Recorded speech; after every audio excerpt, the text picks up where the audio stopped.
హరే కృష్ణ. 15వ అధ్యాయము. ఈ యొక్క అధ్యాయం పేరు పృథు మహారాజు ఆవిర్భావము పట్టాభిషేకం అనేటువంటి ఒక అధ్యాయము.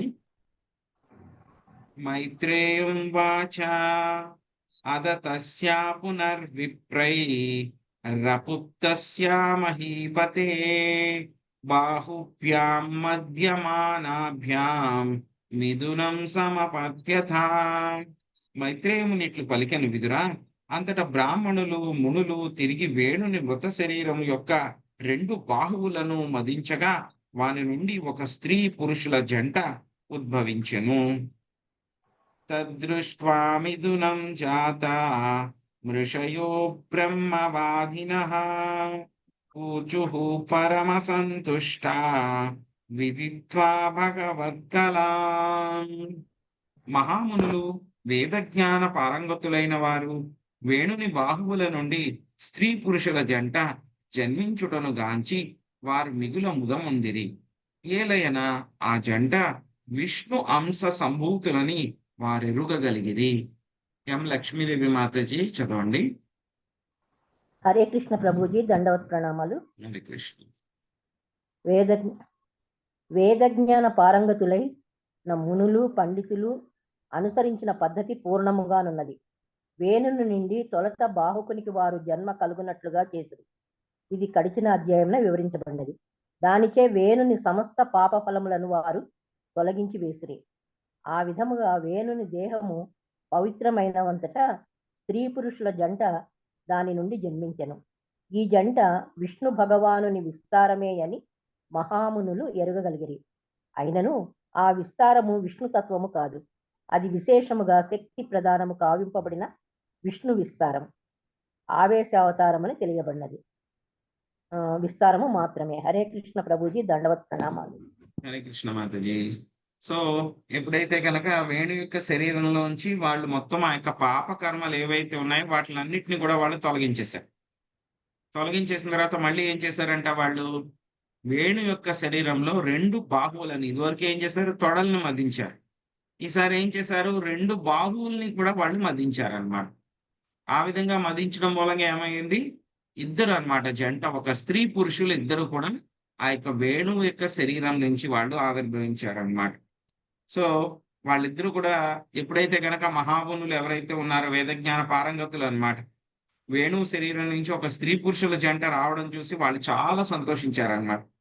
ఎందుకంటే గనక వాళ్ళకి అర్థమైపోయింది, వచ్చిన వాళ్ళు ఎవరు, విష్ణువు యొక్క అంశా సంభూతులు. విష్ణు యొక్క అంశా సంభూతులు మనం చెప్పుకున్నాం.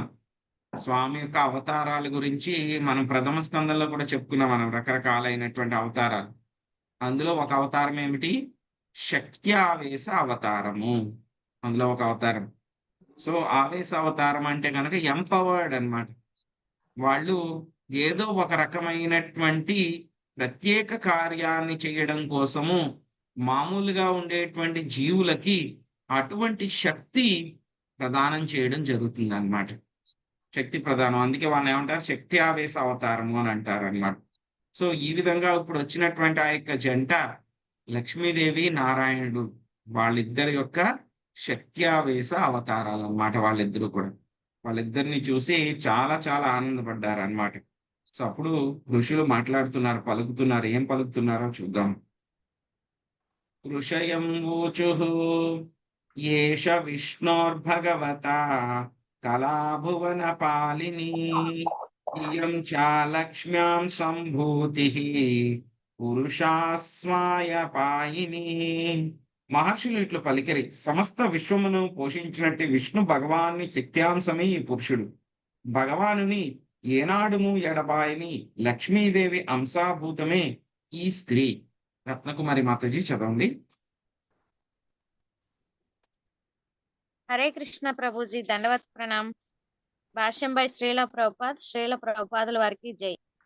లక్ష్మీదేవి భగవానుని ఏనాడును ఎడబాయకుండుట యొక్క ప్రాముఖ్యము ఇచట స్పష్టముగా పేర్కొనబడినది. భౌతిక జగత్తునందలి మనుజులు లక్ష్మీదేవి ఎడ పరమ ప్రియమును కలిగి ఎందురు. సంపత్తుల రూపంలో ఆమె అనుగ్రహమును వారు కోరుదురు. కానీ ఆ లక్ష్మీదేవి విష్ణువుని ఎడబాయనిదని వారు ఎరుగవలసి ఉన్నది. కనుక లక్ష్మీదేవిని శ్రీ విష్ణు భగవానునితో పాటుగా అర్చించవలెననియు ఆమెను విడిగా అర్చింపరాదనియు లౌకికులు తెలుసుకొనవలెను. అనగా లక్ష్మీదేవి అనుగ్రహమును బడయగోరువారు ఆమెను విష్ణువుతో పాటుగా అర్చించి లౌకిక సంపత్తులను పొందవచ్చును. ఒకవేళ లౌకికుడు రావణుని విధానమును రావణుడు సీతాదేవిని రామచంద్రుని నుండి వేరు చేయగోరెను. రావణుని విధానమును అనుసరింపగోరినచో ఆ వేర్పాటు పద్ధతి అతనిని నశింపజేయగలదు. లక్ష్మీ కటాక్షమును బడసి ఈ జగత్తులో ధనవంతులైన వారు తమ సంపత్తులను భగవత్ సేవలో వినియోగించవలెను. దానిచే వారు తమ సంపత్ సమృద్ధమైన స్థితిని ఎటువంటి కల్లోలం లేకుండా కొనసాగించగలరు. Thank you Prabhuji. హరే కృష్ణ. దండవత్ ప్రణాం ప్రభుజీ. హరే కృష్ణ మాతాజీ, దండవత్ ప్రణామాలు. సో మహర్షులు పలికారంటే ఏం పలికారు వాళ్ళిద్దరూ కూడాను? మొత్తం విశ్వాన్నంతటినీ కూడా పోషించేటువంటి విష్ణు భగవానుడి యొక్క శక్తి అంశమే ఈ యొక్క పురుషుడు. అదేవిధంగా విష్ణుమూర్తిని ఎప్పుడూ కూడా ఒక్క క్షణం కూడా వదిలిపెట్టనటువంటి లక్ష్మీదేవి యొక్క శక్తి అంశమే ఈ యొక్క స్త్రీ అని చెప్పి వాళ్ళు డిసైడ్ చేశారు అనమాట. సో ఆ తర్వాత చూస్తాం మనం, ఎవరిని పడితే వాళ్ళు చూసిన వెంటనే అలా డిక్లేర్ చేసేస్తారా? భగవంతుడు లేకపోతే భగవంతుని అంశ అవతారం అని డిక్లేర్ చేసేస్తారా? వాళ్ళు దేన్ని ఆధారంగా చేసుకుని వాళ్ళని డిక్లేర్ చేశారు, నిర్ణయించారు అనేటువంటిది మనకు వచ్చే శ్లోకాల్లో వస్తుంది అనమాట. సో ఆ తర్వాత ఆయన యొక్క పట్టాభిషేకంలో మొత్తం బ్రహ్మదేవుడు, శివుడు, దేవతలు వాళ్ళందరూ కూడా వస్తారు. వచ్చి ఆయనకి రకరకాలైనటువంటి కానుకలన్నీ కూడా సమర్పిస్తారన్నమాట. సో అవి ఏంటి అని చెప్పేసి మనకు వచ్చే శ్లోకాల్లో వస్తాయన్నమాట. సో లక్ష్మీదేవి యొక్క గొప్పతనం ఏమిటి అంటే కనుక ఆవిడ ఎప్పుడు కూడా విష్ణుమూర్తిని వదిలిపెట్టి ఉండదన్నమాట. ఆవిడ ఒక్క క్షణం కూడా వదిలిపెట్టి ఉండదు. లక్ష్మీదేవిని ఏమంటారు అంటే కనుక జనరల్ గా చంచల అని అంటారు అనమాట. సో ఎక్కడ ఆవిడ స్థిరంగా ఉండదు. అటువంటి లక్ష్మీదేవి కూడా విష్ణుమూర్తి యొక్క పాదాలని ఎప్పుడు కూడా వదిలిపెట్టి ఉండదు ఆవిడ. ఒక్కొక్కసారి ఏమవుతుందంటే గనక ఆవిడ యొక్క బాధ్యత ప్రకారము తన యొక్క భక్తుల్ని కరుణించడానికి, వాళ్ళకి వరాల్ని ఇవ్వడానికి ఆవిడ విష్ణుమూర్తి యొక్క పాదాలని వదిలిపెట్టి భక్తుల దగ్గరికి వెళ్ళి వాళ్ళకి వరాలు ఇవ్వాల్సి వస్తుందన్నమాట. అప్పుడు కూడా ఆ పని చేసేటప్పుడు కూడా ఆవిడ చాలా చాలా కష్టంతో స్వామి యొక్క పాదాలని వదిలిపెట్టి ఆ పని చూసి వెంటనే మళ్ళీ స్వామి యొక్క పాదాల దగ్గరికి ఆవిడ వచ్చేస్తుంది అన్నమాట. సో ఆ విధంగా ఉంటుందన్నమాట లక్ష్మీదేవి. విష్ణుమూర్తి యొక్క పాదాలని ఎప్పుడు కూడా వదిలిపెట్టదన్నమాట. కానీ లౌకికులు ఏంటంటే కనుక లక్ష్మీదేవి యొక్క అనుగ్రహం పొందడానికి వాళ్ళు ప్రయత్నిస్తూ ఉంటారు. సో వాళ్ళు ఏంటంటే కనుక కేవలం లక్ష్మీదేవిని మాత్రమే వాళ్ళు పూజిస్తూ ఉంటారు అన్నమాట. అది తప్పు పద్ధతి అన్నమాట. ఎందుకంటే కనుక రావణుడు ఏం చేశాడు? లక్ష్మీదేవిని అనుభవించాలి అని చెప్పి ప్రయత్నించి రావణాసురుడు రాముల వారి చేతిలో సర్వనాశనం అయిపోయాడు అన్నమాట. సో అదే విధంగా మనం కూడా లక్ష్మీదేవిని మాత్రమే పూజించకూడదు. ఎప్పుడు కూడా లక్ష్మీనారాయణులు కానీ, లేకపోతే సీతారాముల్ని కానీ, లేకపోతే రాధాకృష్ణుల్ని కానీ, సో లక్ష్మీ నరసింహాన్ని కానీ ఇద్దరిని కూడా కలిపి మనం పూజించాలన్నమాట. ఆ విధంగా చూస్తే గనక ఏమవుతుంది? ఎప్పుడైతే గనక విష్ణుమూర్తికి ఆ విధంగా చక్కగా సేవలు చేస్తున్నాడు ఒక భక్తుడు అని చూస్తే గనక లక్ష్మీదేవి చాలా సంతోషించి ఆ భక్తుడి మీద ఆవిడ కూడా కటాక్షము, కరుణ, వరాలన్నీ కూడా ఇస్తుంది అనమాట. సో ఎవరైతే గనక ధనవంతులు ఎవరైతే ఉన్నారో ఏమవుతుందో ఒకసారి ఒక్క జనరేషన్కి వచ్చేసరికి ఆ ధనం వెళ్ళిపోతుంది. అలా వెళ్లకుండా ఉండాలి అని అంటే కనుక ఏం చేయాలంట? అందరూ కూడా ఆ యొక్క లక్ష్మీనారాయణులు కానీ, లక్ష్మీ నరసింహస్వామిని కానీ, సీతారాముల్ని కానీ, లేకపోతే కనుక రాధాకృష్ణుల్ని కానీ కలిపి పూజిస్తే గనక లక్ష్మీదేవి వాళ్ళ మీద ఎప్పుడూ కూడా కరుణా కటాక్షాన్ని చూపిస్తుంది అన్నమాట. సో తర్వాత ఇంకేం చేస్తున్నారో చూద్దాం, ఋషులు ఏం చెప్తారు అనేటువంటిది చూద్దాం. అయంతు ప్రథమో రాజ్ఞాం పుమాన్ ప్రథయిదాయశః పృథుర్నామా మహారాజో భవిష్యతి పృథుస్రవః. ఈ ఇరువురిలో పురుషుడు తన యశస్సును ప్రపంచమంతటను విస్తరింపచేయగలడు. పృథువు నామమున ప్రసిద్ధి చెందు ఇతడు రాజులలో శ్రేష్టతముడు, మహారాజు కాగలడు. గీతా శ్రీకాంత్ మాతాజీ చదవండి. హరే కృష్ణ ప్రభుజీ. భాష్యం. భాష్యముపై శ్రీల ప్రభువాదుల వారికి జై. భగవత్ అవతారములు పలు విధములుగా నుండును. గరుడు విష్ణు భగవానుని వాహనము. శివుడు, అనంతుడు అను వారులు దేవదేవుని నిరాకార బ్రహ్మతత్వము యొక్క అవతారములని శాస్త్రంలో తెలుపబడినది. అదే విధంగా స్వర్గ లోకాధిపతియకు ఇంద్రుడు, శచీపతి భగవానుని కామలక్షణము యొక్క అవతారం. అనిరుద్ధుడు భగవానుని మనస్సు యొక్క అవతారము. అదేవిధంగా దేవదేవుని పాలనా శక్తి యొక్క అవతారమే పృథు చక్రవర్తి. ఈ విధంగా ఋషి మునిగణము పృథు యొక్క భవిష్యత్ కర్మలను ఊహింపగలిగిరి. పృథువు భగవదాంశ సంభూతుడని ఇదివరకే వివరింపబడినది. హరే కృష్ణ. Thank you Prabhuji. హరే కృష్ణ మాతాజీ, థ్యాంక్ యూ. సో ఇతని పేరు ఏముంటుందంట, పుట్టినటువంటి అతని పేరు, ఈయన పృథువు అనేటువంటి పేరుతోటి మొత్తం ప్రపంచం అంతా కూడా ఆయన ప్రసిద్ధి చెందుతాడు ఆయన. అంతేకాకుండా మొత్తం రాజులందరిలో కూడా చాలా శ్రేష్ఠతముడు, మహారాజు కూడా అవుతాడు ఆయన. సో అని చెప్పేసి వాళ్ళు చెప్పారనమాట. మనం ఇప్పుడే చెప్పుకున్నాం, భగవంతుడి యొక్క అవతారాలు రకరకాలైనటువంటి అవతారాలు ఉంటాయన్నమాట. సో ఇంద్రుడైతే కనుక కామలక్ష్మి యొక్క అవతారము, అనిరుద్ధుడైతే కనుక మనసు యొక్క అవతారము, అదే విధంగా ఒక పృథు మహారాజు ఆ దేవదేవుని యొక్క పాలన శక్తి అవతారము. సో ప్రతి ఒక్క శక్త్యావేశ అవతారానికి ఒక ఉద్దేశ్యం ఉంటుంది అనమాట. పృథు మహారాజు ఏంటి, ఆయన పాలన శక్తి అవతారం ఆయన. సో ఏ విధంగా రాజ్యాన్ని పరిపాలించాలి అనేటువంటి శక్తి ఒక అవతారం అన్నమాట. సో కాబట్టి ఆయన భగవదాంశ సంభూతుడు అని చెప్పి ఇంతకు ముందే మనకి చెప్పారు. ఇయం చాసుదతీ దేవి గుణభూషణ భూషణ అర్చిర్నామ్నారోహో పృథుమేవా విరుందతి. సుందరమగు దంత పంక్తి కలదియు సుగుణ భూషితయు నగు ఈ స్త్రీ నిజమునకు తను ధరించిన ఆభరణములకే సొగస్సునివ్వగలదు. అర్చి అను నామముతో ప్రసిద్ధి చెందు ఈమె భవిష్యత్తులో పృథువును భర్తగా వరించగలదు.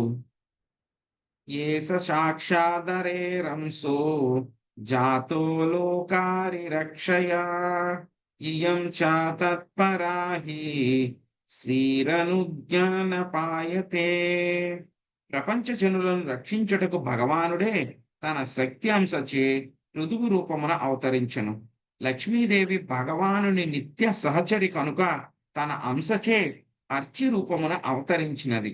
అర్చి పృథువునకు రాణి కాగలదు. మహాలక్ష్మి మాతాజీ చదవండి. నేనేనా ప్రభు? ఎస్ మాతాజీ. హరే కృష్ణ. దండ ప్రణామాలు ప్రభు. భాష్యము ప్రభుపాదుల వారికి జై. మనుజుడు ఏదేని అసాధారణమగు శక్తిని గాంచినప్పుడు భగవానుని పాక్షిక ప్రాతినిధ్యము అందు కలదని నిర్ణయించుకొనవలను. ఈ విషయంను శ్రీకృష్ణ భగవానుడు భగవద్గీతలో తెలిపెను. అటువంటి పురుషులు అసంఖ్యాకముగా ఉండవచ్చును, కానీ వారందరూ సాక్షాత్తుగా విష్ణుతత్వములు కోవకు చెందిన వారు కారు. అటువంటి పెక్కు మంది జీవులు శక్తి తత్వములుగా వర్గీకరింపబడుదురు. ప్రత్యేక ప్రయోజనము కొరకు శక్తి ప్రధానము కావంపబడి అట్టి అవతారములు శక్త్యావేశ అవతారములని పిలువబడును. భగవానుని అటువంటి శక్త్యావేశ అవతారమే పృథువు. అదే విధముగా పృథువు భార్యయగు అర్చి లక్ష్మీదేవి యొక్క శక్త్యావేశ అవతారము. హరే కృష్ణ ప్రభుజీ. దండ ప్రణామాలు. హరే కృష్ణ మాతాజీ. ఋషులందరూ కూడా చెప్తున్నారనమాట, ఈ యొక్క సుందరమైనటువంటి దంత వరుస కలిగినటువంటి ఈ స్త్రీ మొత్తం సుగుణ భూషిత, మొత్తం అన్ని లక్షణాలు కలిగినటువంటి ఈ యొక్క స్త్రీ ఆవిడ ఏంటంటే ఆవిడ వేసుకున్నటువంటి ఆభరణాలకి ఆవిడ అందం ఇస్తుందంట. మామూలుగా మనం ఆభరణాలు వేసుకుంటే కనుక ఏమవుతుంది, మనకు అందం వస్తుంది. కానీ ఈవిడికి ఏంటి, ఆవిడ వేసుకున్నటువంటి ఆభరణాల వలన ఆవిడికి అందం రావట్లేదు, ఆభరణాలకి అందం వస్తుందంట. అంత అందంగా ఈవిడ ఉంటుంది అనమాట. ఆవిడ పేరు ఏం చెప్తున్నారు, అర్చి అని చెప్పి చెప్తున్నారు అనమాట. కాబట్టి ఆవిడ ఏమంటున్నారు, భవిష్యత్తులో ఈవిడ పృథువుని భర్తగా వరిస్తుంది ఈవిడ అని చెప్పి చెప్తున్నారు అనమాట. సో మొత్తం జనులందరినీ కూడా రక్షించడానికి భగవంతుడే శక్త్యావేశ అవతారంలో ఆయన అవతరించడం జరిగింది. లక్ష్మీదేవి ఎప్పుడు కూడా మనం చెప్పుకున్నాం ఆయన వదిలిపెట్టి ఉండదు. కాబట్టి ఆ యొక్క లక్ష్మీదేవి యొక్క శక్త్యావేశ అవతారము అర్చి రాణి అన్నమాట. అర్చి మహారాణి అన్నమాట ఆవిడ. సో పృథువుకి ఆవిడ ఏమవుతుంది ఆ తర్వాత రాణి అవుతుంది ఈవిడ అని చెప్తున్నారన్నమాట. సో శక్త్యావేశ అవతారం గురించి మనం ఆల్రెడీ ముందే చర్చించుకున్నాం.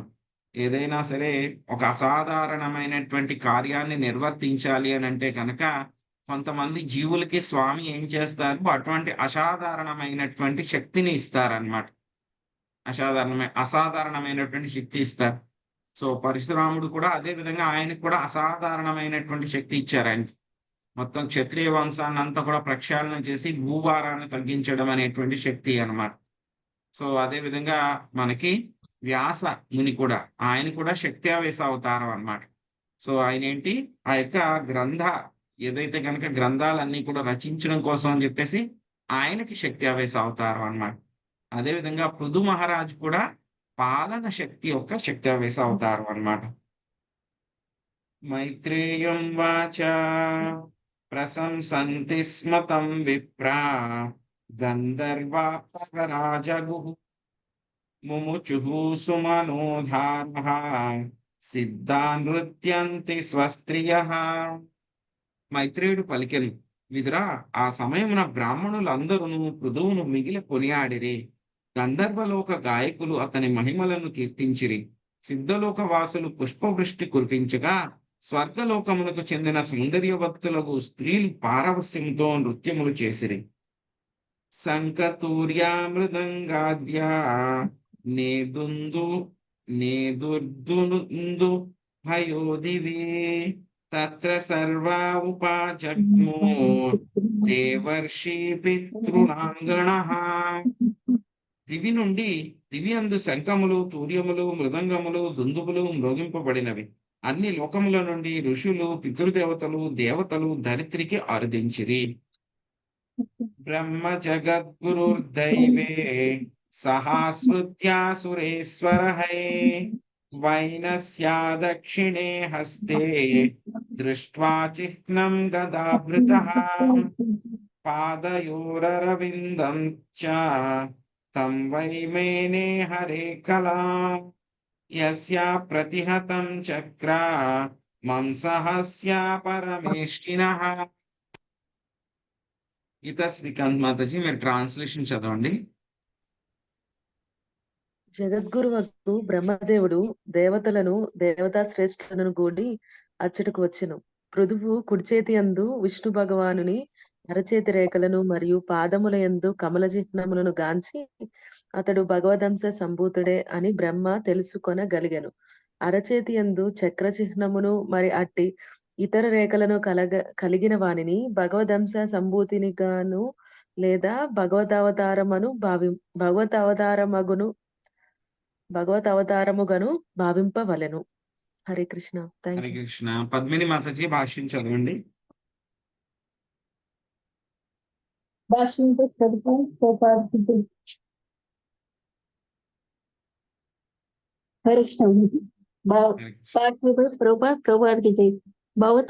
భగవతావతారమును గుర్తించిన ఒక పద్ధతి కలదు. ఏ దుష్టుడైనా సరే భగవత్ అవతారమును భావించుట ఈ రోజులలో మోజుగా నిన్ను బ్రహ్మదేవుడు మాత్రము అప్పుడు పృథు మహారాజు యొక్క హస్త పాద చిహ్నములను స్వయంగా పరీక్షించని ఈ సంఘటన బట్టి మనం గాంచవచ్చును. మునులు బ్రాహ్మణులు కూడా భవిష్యద్వాణి పలుకుచు పృథువును భగవద్ అంశ సంభూతినిగా అంగీకరించిరి. శ్రీకృష్ణ భగవానుడు అవతరించిన కాలంలో ఒక రాజు తానే వాసుదేవుని ప్రకటించుగనగా దేవదేవుడు అతని సంహరించను. అనగా ఎవరేని భగవత్ అవతారంగా అంగీకరించడానికి ముందు అతని స్వరూపమును శాస్త్రంలో పేర్కొనబడిన లక్షణములు అనుసరించి పరీక్షింపవలను. అట్టి లక్షణములు లేనప్పుడు ఆ కపటి భగవత్ అవతారమని కపటముగా వర్తించినందుకు ప్రామాణికులచే వదారుడగును. హరే కృష్ణ ప్రభుజీ. థ్యాంక్ యూ ప్రభు. హరే కృష్ణ మాతాజీ. సో మైత్రేయమని చెప్తున్నారనమాట. సో అప్పుడు అక్కడ ఉన్నటువంటి బ్రాహ్మణులు ఎవరైతే ఉన్నారో వాళ్ళందరూ కూడా పృథు మహారాజుని చాలా చక్కగా కొనియాడారనమాట. సో గంధర్వులు వచ్చి ఆయన యొక్క మహిమల్ని కీర్తించారు. దేవతలందరూ కూడా వచ్చి చక్కగా ఆయన పైన పుష్పవృష్టి కురిపించారు. స్త్రీలందరూ కూడా నృత్యం చేశారు.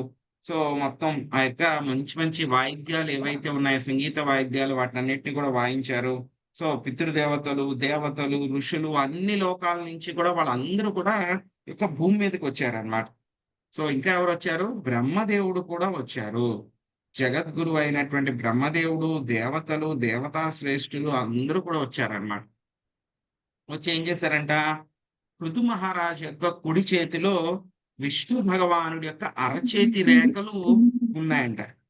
అదే విధంగా ఆయన యొక్క పాదాల్లో కూడా ఏమున్నాయంట? కమల చిహ్నాలు కూడా ఉన్నాయన్నమాట. సో ఆ రెండింటిని కూడా చూసిన తర్వాత బ్రహ్మదేవుడు ఏమని తెలుసుకున్నారు? ఆయన శక్త్యావేశ అవతారము, భగవదాంశ సంభూతుడినా అని చెప్పేసి ఆయన తెలుసుకుని భగవద్ అవతారం కిందనే భావించాలి అని చెప్పి ఆయన డిక్లేర్ చేశారన్నమాట. సో ఈ రోజుల్లో అయితే గనక మనకి చాలా ఫ్యాషన్ అయిపోయింది. ప్రతి ఒక్కళ్ళు కూడా నేనే దేవుణ్ణి అని చెప్పేసి రావడం. సో అమాయక ప్రజలు కూడా ఆ విషయాన్ని తెలుసుకోకుండా సో ఎవరైనా వచ్చి ఆ విధంగా చెప్తే గనక వెంటనే అంగీకరించేస్తున్నారన్నమాట. కానీ ఎవరైనా సరే భగవంతుడు అని చెప్పి తెలియాలి, భగవద్ అవతారం అని తెలియాలి అంటే కనుక కొన్ని ప్రమాణం కావాలన్నమాట. అందులో ఒక రకమైనటువంటి ప్రమాణం ఏమిటి అంటే కనుక మనం చూస్తాం. స్వామి యొక్క పాదాల్లోని అదే విధంగా ఆయన యొక్క అరచేతిలో కూడాను కొన్ని సింబల్స్ ఉంటాయన్నమాట. సో అంకుశం అని, ఆ తర్వాత గొడుగు, కమలము, సో ఇలా మంచి మంచి సింబల్స్ అన్ని కూడా ఆయన యొక్క అరచేతిలోను అదే విధంగా పాదాల్లో కూడా ఉంటాయన్నమాట. అరికాళ్ళలో కూడా ఉంటాయన్నమాట. సో వాటిని బట్టే ఇతను భగవద్ అవతారమా కాదా అని చెప్పి డిసైడ్ చేయాలి. సో ఇక్కడ బ్రహ్మదేవుడు ఏం చేశారు? ఆయనే వచ్చి పృథు మహారాజు అరచేతుల్ని అదే విధంగా ఆ యొక్క పాదాలు అరికాళ్ళలో ఉన్నటువంటి ఆ యొక్క సింబల్స్ ని చూశారన్నమాట. సో ఏమున్నాయంటే అందులో సింబల్స్ చక్రము, సో అదే విధంగా వేరే రకరకాలైనటువంటి రేఖలు ఇవన్నీ కూడా ఉన్నాయన్నమాట. ఆయన చూసి అవన్నీ కూడా పరీక్షించిన తర్వాత ఆయన కన్ఫర్మ్ చేశారు. ఈయన భగవంతుని యొక్క అవతారము, శక్త్యావేశ అవతారం అని చెప్పేసి బ్రహ్మదేవుడు డిక్లేర్ చేశారు. డిక్లేర్ చేసిన తర్వాత అప్పుడు మిగతా వాళ్ళందరూ కూడా ఆయన్ని శక్త్యావేశ అవతారము, భగవంతుడి యొక్క అవతారము అని చెప్పి అంగీకరించారు. అంతేగాని ఎవరు పడితే కనుక వాళ్ళని ఆ విధంగా మనము ఆ అవతారం కింద అంగీకరించకూడదు అనమాట. ఇన్ఫాక్ట్ మనకి చదువుకుంటే మన శ్రీమద్ భాగవతంలో వస్తుంది, కృష్ణ బుక్ లో కూడా వస్తుంది అనమాట. పౌండ్రక అనేటువంటి రాజు ఏం చేస్తాడు? ఆర్టిఫిషియల్ గా 2 చేతులను పెట్టుకుంటాడు ఎక్స్ట్రా. మామూలుగా మనకి 2 చేతులు ఉంటాయి. నేనే వాసుదేవుడిని అని చెప్పి చూపించడానికి 2 చేతులు ఎక్స్ట్రా ఆర్టిఫిషియల్ గా సుదర్శన చక్రాన్ని కూడా తయారు చేసుకుంటాడు అన్నమాట. సో ఏం చేస్తాడు?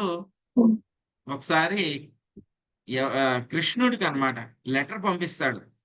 నేనే నిజమైనటువంటి వాసుదేవుణ్ణి, నువ్వు నిజమైనటువంటి వాసుదేవుడు కాదు, కాబట్టి నాకు వచ్చి సరెండర్ అవ్వు అని చెప్పేసి లెటర్ పంపిస్తాడు.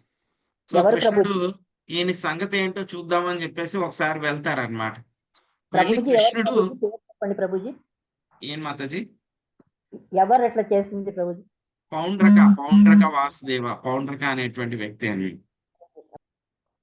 సో పౌండ్రక అన్నమాట. సో ఏం చేస్తారు? అప్పుడు కృష్ణుడు ఆయన చూడడానికి వెళ్తారన్నమాట.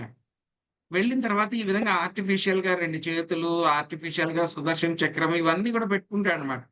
పెట్టిన వెంటనే చూసిన వెంటనే కృష్ణుడికి నవ్వు ఆగదనమాట. వెంటనే నవ్వుకుంటారనమాట ఇలాగా. సో ఏంటి ఇలా పెట్టుకున్నాడు వీడు అని చెప్పేసి నవ్వుతారనమాట. కానీ ఏంటంటే కనుక కృష్ణుడు తెలుసు కాబట్టి, సో ఆయన ఆర్టిఫిషియల్ గా నన్ను ఇమిటేట్ చేస్తున్నాడు, అవతారం అని చెప్పి అందరికీ కూడా చెప్పుకుంటున్నాడు. సో ఇటువంటి వాడు పదార్హుడు, బతకడానికి అర్హుడు కాదు. కాబట్టి ఏం చేస్తారు? తన యొక్క సుదర్శన చక్రాన్ని పంపించి పౌండ్రకుడిని చంపేస్తారన్నమాట. సో కానీ పౌండ్రకుడికి ఏమవుతుంది? కృష్ణుడి చేతిలో మరణం వస్తే ఏమవుతుందండి? ఆయన చేతిలో మరణించినా ఒకటే, ఆయన దగ్గర వరం తీసుకున్న 2 ఒకటే. సో కాబట్టి పౌండ్రకుడు ఏం చేస్తున్నాడు? కృష్ణుడి రూపాన్ని ఉండేలాగే ప్రయత్నిస్తూ ఉన్నాడు. కాబట్టి పౌండ్రక వాసుదేవకి ఏమొస్తుంది? సారూప్యముక్తి. పౌండ్రక వాసుదేవకి సారూప్యముక్తి వచ్చేస్తుంది అనమాట.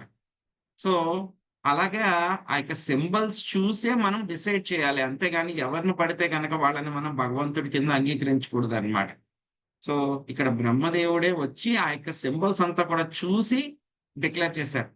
సో మరి ఏంటండి, విష్ణుమూర్తి యొక్క చేతిలో ఉండే సింబల్స్, అదేవిధంగా పృథు మహారాజ్ చేతిలో ఉండే సింబల్స్ 2 కూడా 100% ఒకేలా ఉంటాయా అని అంటే కనుక లేదు. శక్త్యావేశ అవతారం కాబట్టి ఆయనకి చేతిలో ఉండేటువంటి సింబల్స్ కొన్ని సమానంగా ఉంటాయి, పూర్తిగా సమానంగా ఉండవు అన్నమాట. మీకు సింబల్స్ ఎలా ఉంటాయి అని అంటే కనుక మనం చదువుకుంటాం. సో కృష్ణ బుక్ లో కూడా వస్తుంది అనమాట, కృష్ణావతారంలో దశమ స్కందంలో కూడా వస్తుంది అనమాట.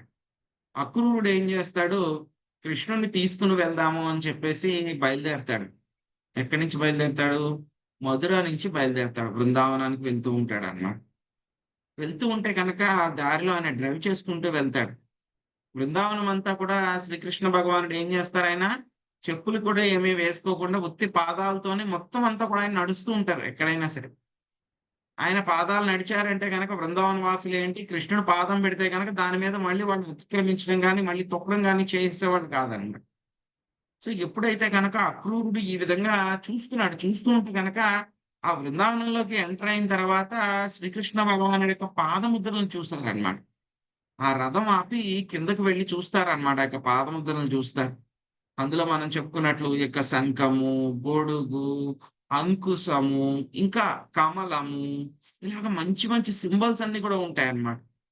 ఒక్కసారి ఆ సింబల్స్ అన్ని చూసిన తర్వాత వాటిని పట్టుకుని ఆయన ఎంతో తన్మయత్వానికి గురయ్యి చాలా పారవస్యానికి గురవుతాడు అన్నమాట.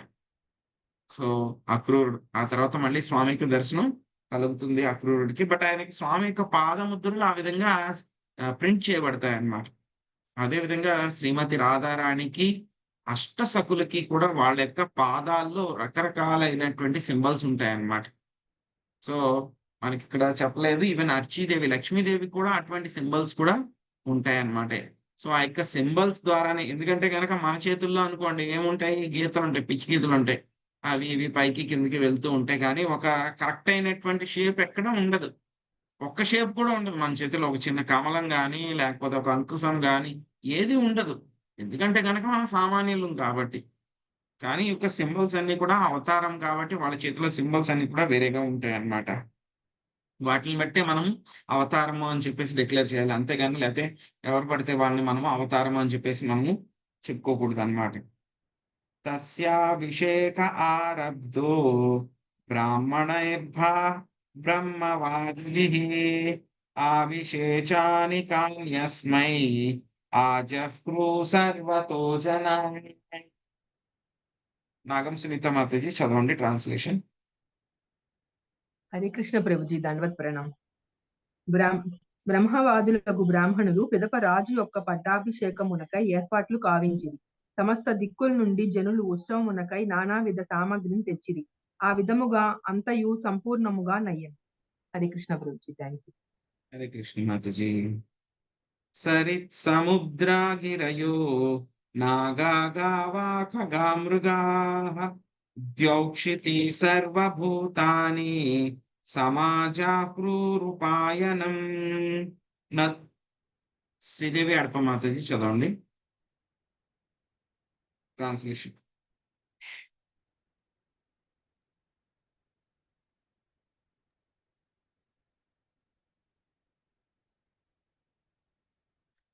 శశికళ మాతాజీ చదవండి. హరే కృష్ణ ప్రభుజీ, పిలిచారా ప్రభుజీ? చదవండి మాతాజీ, శ్రీదేవి మాతాజీ చదవండి. కరెంట్ పోయిందండి, కానీ ఒక్క నిమిషం ప్రభు. ఓకే మాతాజీ.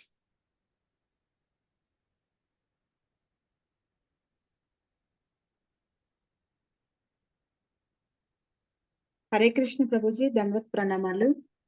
నదులు, సముద్రములు, పర్వతములు, సర్పములు, గోవులు, పక్షులు, మృగములు, ఉన్నత లోకములు, భూలోకము,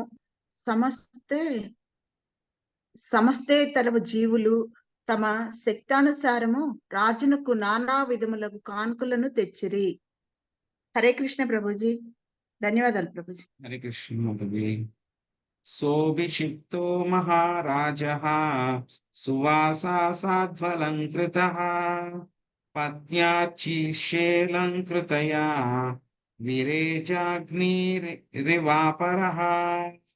శశికళ మాతాజీ చదవండి ట్రాన్స్లేషన్. నేను ముందు చదివాను ప్రభుజీ, ఎవరు చదవలేదని, చదివే వాళ్ళు లేరంటే నేను చదువుతాను. ఎవరైనా చదువుతారండి చదవని వాళ్ళు?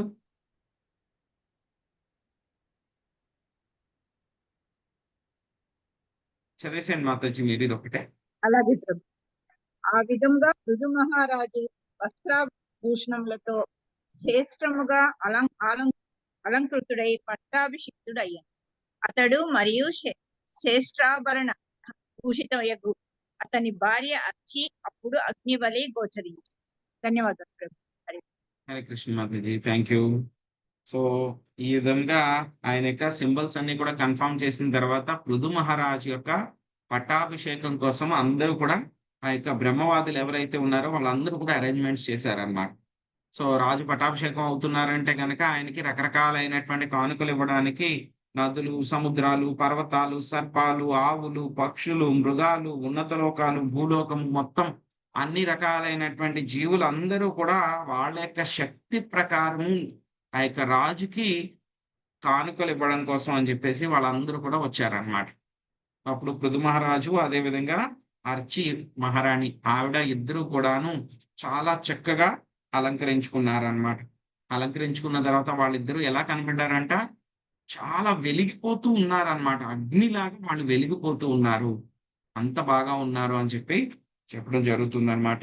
సో ఆయన యొక్క పట్టాభిషేకం ఏ విధంగా జరిగింది, ఎవరు ఏ విధమైనటువంటి కానుకలన్నీ కూడా ఇచ్చారనేటువంటివి మళ్ళీ మనము రేపు తెలుసుకుందామండి. హరే కృష్ణ.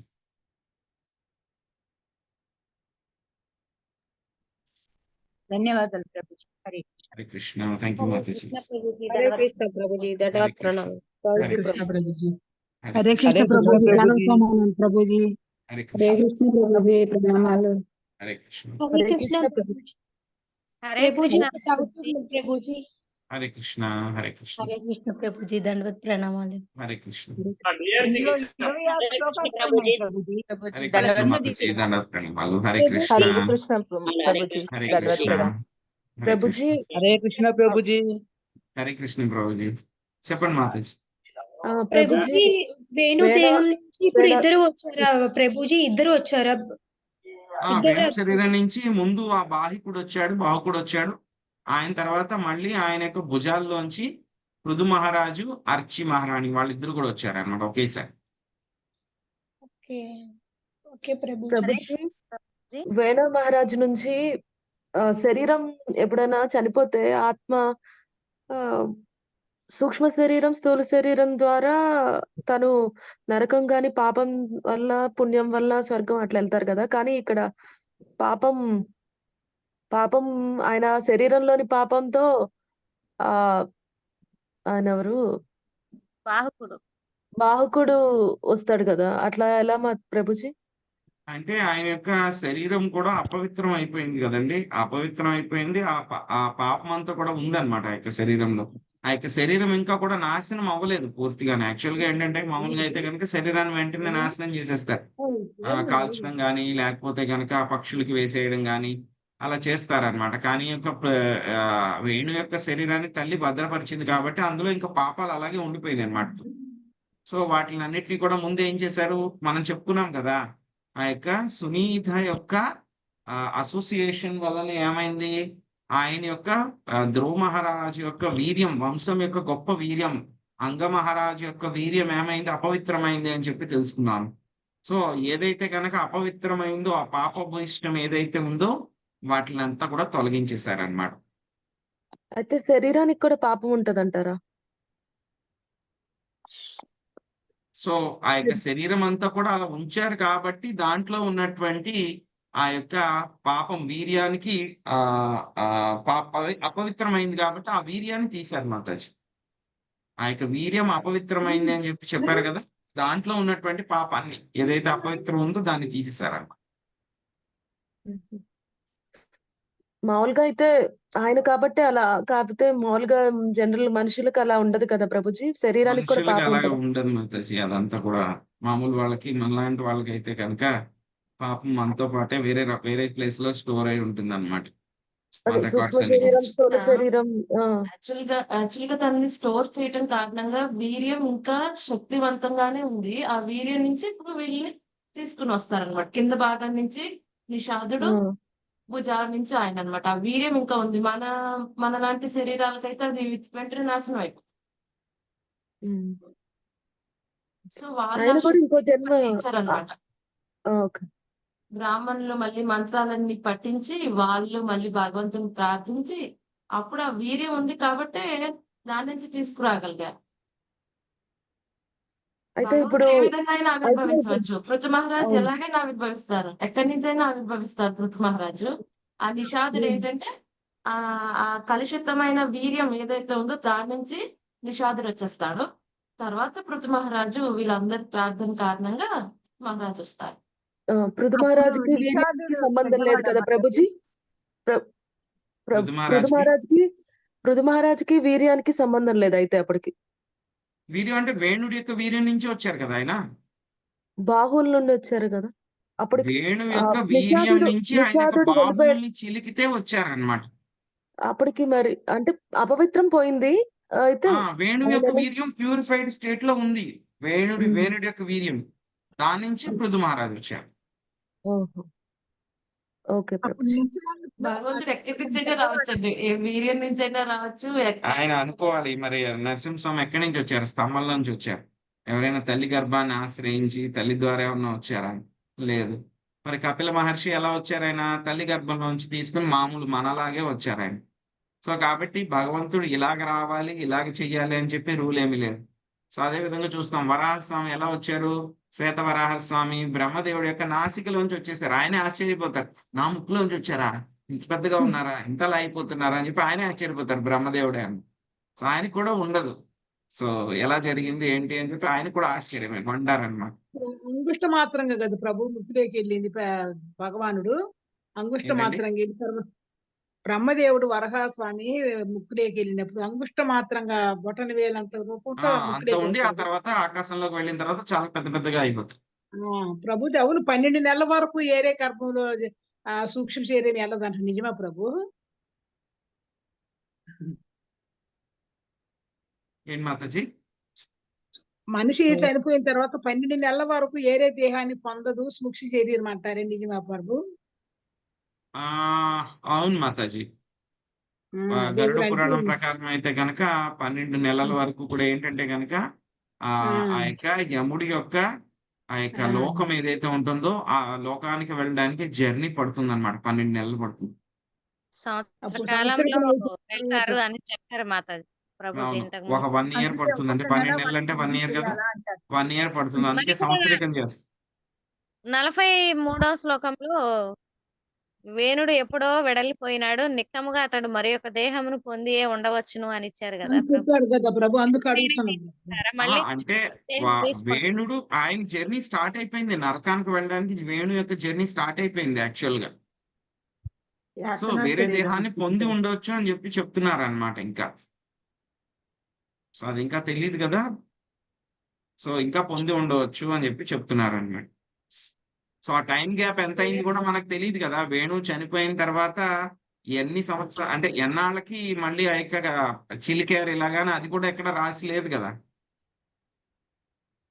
సరే కొన్ని ప్రభు, హరే రోజుల కృష్ణ తర్వాత ప్రభు. ఉంది, మరి ఎన్ని ఇంకా రోజులు మనకు తెలియదు. వెంటనే ఇంకొక దేహాన్ని తీసుకోరు కదా ప్రభుజీ, అంతేనా? ఏంటి మాతాజీ? జనరల్ గా అయితే వెంటనే ఇంకొక దేహం అయితే తీసుకోదు. లేదు మాతాజీ, 12 మంత్స్ పడుతుంది. 12 మంత్స్ పడుతుంది. భక్తులు కానటువంటి వాళ్ళకి, భక్తులకి అయితే కనుక ఏమవుతుంది, వైకుంఠానికి వెళ్ళే వాళ్ళకి వెంటనే వాళ్ళ శరీరం ఆధ్యాత్మిక శరీరం అయిపోతుంది. సో వెంటనే వైకుంఠానికి వెళ్ళిపోతాయి. కానీ మిగతా వాళ్ళకి మాత్రము 12 మంత్స్ పడుతుంది. Thank you. హరే కృష్ణ ప్రభు, దండ ప్రమాణాలు ప్రభు. హరే కృష్ణ మాతాజీ.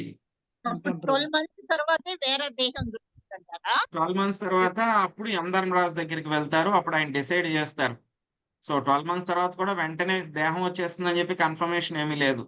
మనం చేసినటువంటి పాప పుణ్యాలను బట్టి అన్న ఇంకా ఫర్దర్ పనిష్మెంట్స్ తీసుకోవాలా, లేకపోతే మళ్ళీ ఏ శరీరంలోకి పెట్టాలి అని అంటే కనుక ఆ శరీరంలో కూడా కొంచెం ట్రైనింగ్ ఇస్తారు. పంది అయితే కనుక పందిలాగా ఎలా బిహేవ్ చేయాలి అని చెప్పి దానికి కూడా ట్రైనింగ్ ఇస్తారు.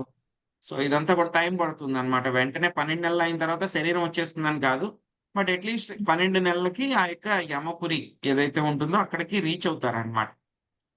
ఒక అంటే స్టేజ్, మనిషి ఒక జర్నీ. జన్మకైనా ట్రైనింగ్ ఇస్తారా ప్రభుజీ? ఏం మాతాజీ? మనిషి జన్మ తీసుకోవాలన్నా కూడా ట్రైనింగ్ ఇస్తారా ప్రభుజీ? అంటే మరి అది కూడా ఉంటుంది కదా మళ్ళీ. సో ఆ యొక్క జన్మను బట్టి ఆ ట్రైనింగ్ ఉంటుంది. పాపాన్ని బట్టి ఎంత తీసుకోవాలని చెప్పి రకరకాలు ఉంటాయి మాతాజీ. చాలా డైవర్స్ సబ్జెక్ట్ అది. ఎగ్జాక్ట్ గా ఇలాగే జరుగుతుంది, ఇలాగే జరగాలని ఏమీ లేదు. ఎందుకంటే మనుషులు చేసే పాపాలు కర్మలు చాలా వెరైటీగా ఉంటాయి కాబట్టి వాళ్ళకి ఇచ్చేటువంటివి కూడా చాలా వెరైటీలు ఉంటాయి అన్నమాట. అవి చాలా కాంప్లెక్స్ కూడా అన్నమాట. ఎందుకంటే కర్మఫలాలని డిసైడ్ చేయడము చాలా కాంప్లెక్స్ సబ్జెక్ట్ అది. సో మహాజనుడైనటువంటి ఆ యొక్క యమధర్మరాజు మాత్రమే చేయగలరు అనమాట ఆ యొక్క పని. మిగతా వాళ్ళు ఎవరు కూడా చేయలేరు అన్నమాట. అంత ఈజీ కాదు అది. ఎందుకంటే కర్మ అనే సబ్జెక్టు చాలా డిఫికల్ట్. థ్యాంక్ యూ ఎందుకంటే ప్రభుజీ. ఒక జన్మలోది కాదు కదా, ఎన్నో జన్మల్లోంచి వచ్చేవంతా కూడా చూసి చెప్పాలన్నమాట. హరే కృష్ణ ప్రభుజీ. ధన్యవాదాలు. హరే కృష్ణ ప్రభు, దండ ప్రమాణాలు ప్రభుజీ. హరే హరే కృష్ణ కృష్ణ మాతాజీ. ప్రభుజీ. హరే కృష్ణ. ప్రభుజీ ఇప్పుడు బద్ధజీవుడికి అయితే గనక అంటే యమధర్మరాజు దగ్గరికి వెళ్తారు భక్తులు. ఈ జన్మలో కొంత చేసి ఒకవేళ అది పరిపక్వత కాకపోతే నెక్స్ట్ జన్మ తీసుకుంటారన్నారు కదా, వాళ్ళు కూడా వెంటనే తీసుకుంటారా జన్మ, లేకపోతే వాళ్ళు కూడా 12 నెలల తర్వాత తీసుకుంటారా సో మనకి వస్తుంది అనమాట భక్తులు? గరుడ పురాణంలో కూడాను రెండు ఉమ్, గేట్లు ఉంటాయంట. మొత్తం ఉమ్, 4 గేట్లు ఉంటాయంట యమధర్మరాజు యొక్క సభకు వెళ్ళడానికి. సో ఎవరైతే ఉమ్, పుణ్యాత్ములు ఉంటారో వాళ్ళకి ఆ గేట్స్ డైరెక్షన్స్ ఉంటాయి, నేను మర్చిపోయాను. పుణ్యాత్ములు ఎవరైతే ఉమ్, ఉంటారో వాళ్ళు 2 గేట్స్ లోంచి వెళ్తారంట. పాపాత్ములు ఎవరైతే ఉంటారో వాళ్ళు వేరే 2 గేట్స్ లోంచి వెళ్తారంట. సో అలాగే భక్తులకు కూడా మేబీ ఎవరైతే కొంచెం చేసి అన్ఫినిష్డ్ వాళ్ళు కూడా ఉమ్, ఆ గేట్స్ లోంచి వెళ్ళొచ్చు మాతాజీ. 4 రకాల ఎంట్రన్స్లు ఉంటాయి ఆయన యొక్క సభలోకి వెళ్ళడానికి. ఉమ్. వాళ్ళైనా 12 నెలల తర్వాతే జన్మ తీసుకోవాల్సింది మళ్ళీ. అది భక్తుల గురించి, మరి అన్ఫినిష్డ్ వాళ్ళ గురించి ఉమ్. రాయలేదు మాతాజీ. అలాగే ఇక్కడ నేను కరెక్ట్ గా చెప్పలేను. ఆ, okay okay. Unfinished thank you. వాళ్ళ గురించి మరి వాళ్ళు కూడా 12 మంత్స్ పడుతుందా ఏంటి అని చెప్పి చెప్పలేదు.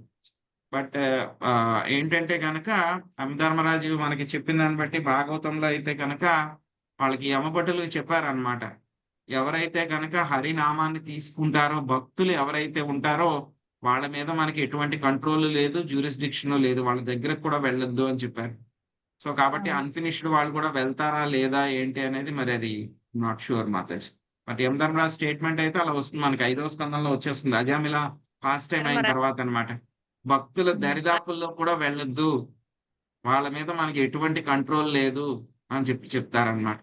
సో కాబట్టి మనం హరే కృష్ణ మహామంత్రాన్ని జపం చేస్తున్నాము అని అంటే గనక అట్లీస్ట్ యమధర్మరాజుని చూడక్కర్లేదు. సో అదే విషయాన్ని శంకరాచార్య కూడా చెప్పారు కదండి మనకి భజగోవిందంలో. సో ఉమ్. ఆయన యొక్క నామాన్ని తీసుకుంటే గోవిందుని కనుక నువ్వు భజించండి. యముడితోటి డిస్కషన్ కి వెళ్ళాల్సిన అవసరం లేదు అని చెప్పి ఆయన చెప్తారు. మనకి రియల్ గా ఒక స్టోరీ చెప్పారు కదా ప్రభుజీ, మాతాజీ రత్నావళి అని. ఇప్పటికి ఆ మాతాజీ ఉన్నారు మనకి అని చెప్పేసి చెప్పారు కదా. అంత ముందులా వేరే జన్మలో ఉన్నప్పుడు పురుషునిగా ఉన్నారు, తర్వాత స్త్రీగా జన్మిస్తారు అని అన్నారు కదా. వెంటనే 1 year లోపలే జన్మ తీసుకున్నట్టుగా ఉంది. అందుకని అడిగాను ప్రభుజీ, ఆ, డౌట్ వచ్చి. ఆ, అది ఆయన అది భక్తుడు కదా ఆ, అందుకని. అవును మాతాజీ. యాక్చువల్ గా అవి చాలా కాంప్లెక్స్ మాతాజీ. ఇవన్నీ ఎలాగా అని ఉమ్, కన్ఫర్మ్ చెప్పలేం. అంటే అది మన కంటి ముందే కనపడింది కాబట్టి మనం అలా చెప్పగలుగుతున్నాం. ఆ, బట్ జనరల్ గా ఇది అని చెప్పి కూడా ఫిక్స్డ్ ఏమి ఉండదు మాతాజీ. అలా అవును ప్రభుజీ. ప్రభు థ్యాంక్ యూ. శక్తావేశ అవతారాలకు కూడా పైన వైకుంఠంలో లోకాలు ఉంటాయా? లేదు మాతాజీ, మనం చూస్తాం పృథు మహారాజ్ దారిలో వ్యక్తవేష అవతారాలకి వాళ్ళకి లోకాలు ఏమి ఉండవు. డైరెక్ట్ అవతారాలకే మాత్రమే ఉంటాయి, అంశావతారాలకు మాత్రమే ఉంటాయి, శక్తి ఆవేశ అవతారాలకు ఉండవు. ఓకే ప్రభుజీ. చెప్పండి. విష్ణుమూర్తి ఆయన యొక్క అంశావతారాలు ఎవరైతే ఉన్నారో వాళ్ళకి మాత్రమే సపరేట్ వైకుంఠ లోకాలు ఉంటాయి. శక్తి ఆవేశ అవతారాలు కూడా మనం చూస్తాం. పృథు మహారాజ్ యొక్క లైఫ్ టైంలో చివర ఆయన కూడా మొత్తం కూడా భక్తి చేసి మొత్తం ఆయన వైకుంఠానికి వెళ్తారన్నమాట. పృథు మహారాజు అర్చి ఇద్దరు కూడా. ఓకే ప్రభుజీ, 5th శ్లోకంలో చెప్పారు కదా, సుందరవగు దంత పంక్తి కలది అని ఓన్లీ చెప్పారు. అంత ఇంపార్టెంట్ అంటారా? అది అంటే ఆవిడ అందం ఎంత అందంగా ఉంది. ఆవిడ యొక్క యాక్చువల్ గా అందమైన స్త్రీలు ఎలా ఉంటారు అంటే ఒక రకంగా పొయిటిక్ గా అక్కడ చెప్పారనమాట. అందమైన స్త్రీలు ఎలా ఉంటే వాళ్ళ యొక్క పళ్ళ వరుస చాలా అందంగా ఉంటుందని. ఎందుకంటే ముఖానికి పళ్ళు సరిగ్గా ఉంటేనే కదా అందం వచ్చేది. ఫీచర్స్ చెప్తారు కానీ ముక్కు మొహం అంటారు కానీ ఓన్లీ ఇక్కడ ఒక టీత్ గురించి చెప్పారు, అందుకనే అడుగుతున్నాను. అంటే ఆవిడ అంత అందంగా ఉంది, ఆవిడ యొక్క పళ్ళు అంత అందంగా ఉండొచ్చు. మిగతా వాటికంటే కూడా అవి చాలా డామినేట్ చేసి ఉండొచ్చు. మరి మనకు తెలియదు కదండి, మనం చూడలేదు. జనరల్ గా కూడా అంటారు కదా ప్రభుజీ, అందమైన పల్స కలిగిన వాళ్ళు అని. అందమైన పళ్ళు వరుసలు అంటే బాగా అందంగా ఉంటాయి, పళ్ళు అవన్నీ కూడా చాలా అందంగా ఉన్నాయని. ఎందుకు అడుగుతున్నారంటే ప్రభుజీ, ఇవాళ డెంటిస్ట్ దగ్గరికి వెళ్ళాను, అందుకనే అడుగుతున్నాను. అంత ఇంపార్టెంట్. అవును కదండి. పళ్ళు ఏమాత్రం తేడా ఉన్నా సరే, మొఖంలో మిగతా రంగు అన్ని సరిగ్గా ఉన్నా సరే, అది బాగోపోతే గనుక అంతే కదా! ఓకే. ఇంకా మళ్ళీ కూడా తర్వాత కూడా చెప్పారు కదా! ఆవిడ వేసుకున్నటువంటి నగలు నగలకి ఆవిడ వేసుకున్న నగల వల్ల ఆవిడ వల్ల అందం వచ్చిందనమాట. కృష్ణుడి గురించి కూడా సేమ్ అదే చెప్తారు. కృష్ణుడికి, నగలకే లక్ష్మీదేవి గురించి అవును కూడా అదే ప్రభుజీ. చెప్తారు. వాళ్ళు అవునవును. రాధారాణి గురించి కూడా అదే చెప్తారు. వాళ్ళు వేసుకున్న నగలకి అందం వస్తుంది అని చెప్పి చెప్తారనమాట. అదే విధంగా ఈవిడకి కూడా చెప్పారు ఇక్కడ. Thank you Prabhuji. హరే కృష్ణ. ప్రభుజీ ఇప్పుడు భగవంతుడిని నేనే అని చెప్పేసి ఎవరైనా వస్తారు గుర్తించడం అంటే అరచేతులు పాదాలు అని చెప్పారు కదా ప్రభుజీ. మన చేతి రేఖలైతే అలా ఉండవు అని చెప్పారు కదా ప్రభుజీ. అంటే ఇప్పుడు అలా ఉండే వాళ్ళవి విశుద్ధ భక్తులకి మాత్రమే కనిపిస్తాయా? ఎవరికైనా ఎవరికైనా గుర్తించ కనిపిస్తుంది మాతాజీ. ఎవరికైనా కనిపిస్తాయా ఎవరికైనా ప్రభుజీ? కనిపిస్తాయి. అది ఎవరైనా చెక్ చేయొచ్చు. Thank you Prabhuji. హరే కృష్ణ మాతాజీ. ప్రభుజీ కపిల దేవుడు స్వాంశ ప్రభుజీ, కపిల భగవానుడు బ్రహ్మదేవుడి నుంచి కదా వస్తారు. కర్దముని బ్రహ్మదేవుడి నుంచి వచ్చింది. అవునవును, మీరు కర్దమ్ముని అనుకుని నేను డైరెక్ట్ గా ఆయన కపిల్ దేవుడు డైరెక్ట్ గా స్వామి యొక్క అంశేనండి. కపిల వైకుంఠం ఉందంట. కపిల వైకుంఠం ఉంది, అందుకనే డౌట్ వచ్చి అడుగుతున్నాను. దేవహూతి మాత ఇందాక కపిల శక్తావేశ వైకుంఠానికి వెళ్తారు అవతారాలకి కదండి. వైకుంఠాలు ఉండవు అని అన్నారు కదా ప్రభుజీ, అవును మాతాజీ. అందుకని కపిల భగవానుడు అడుగుతున్నాను. ఆయన డైరెక్ట్ కపిల స్వామి యొక్క అంశే భగవానుడికి ఆయన. వైకుంఠం ఉంది. ఓకే. డైరెక్ట్ అంశే ఆయన. అది ఆయన స్వాంశ. ఆయన ఇష్టపడి వచ్చారు. వాళ్ళ మనం చెప్పుకున్నాం కదా దేవహూతి మాత కపిల వైకుంఠానికి ఉమ్. వెళ్తారు సిద్ధ స్థలిలో అని చెప్పుకున్నాను. అవును కపిల అవును. వైకుంఠం అనేది ఉంది. కపిల వైకుంఠం ఉంది. ఇక్కడ పృథు మహారాజుకి శక్తావేశ పృథ్వీరాజ్కి కాబట్టి లేదు, శక్తివేశ అవతారం వైకుంఠం కాబట్టి లేదు. ఆయన వేరే వైకుంఠానికి వెళ్తారు. ఆయన కూడా వేరే వైకుంఠానికి ఆయన వెళ్తారు చివర్లో, ఆయన లైఫ్ టైం. అదే. ఓకే. Thank you Prabhuji. ఈ రోజు మధ్యలో జాయిన్ అయ్యాను. హరే హరే కృష్ణ. కృష్ణ. హరే కృష్ణ మాతాజీ. మళ్ళీ ఒకసారి రికార్డ్స్ వింటానులేండి. ఓకే మాతాజీ. హరే కృష్ణ. హరే హరే కృష్ణ. వాంఛాకల్పతరుభ్యశ్చ కృపా సింధుభ్యేవ చ పతితానాం పావనేభ్యో వైష్ణవేభ్యో నమో నమః. అనంత కోటి వైష్ణవ వృందకి జై శ్రీల ప్రభుపాదికి జై. నితాయ్ గౌర్ ప్రేమానందే. హరి హరి హరి బోల్. హరి బోల్. హరి కృష్ణ. హరే కృష్ణ ప్రభు. ధన్యవాదాలు ప్రభుజీ.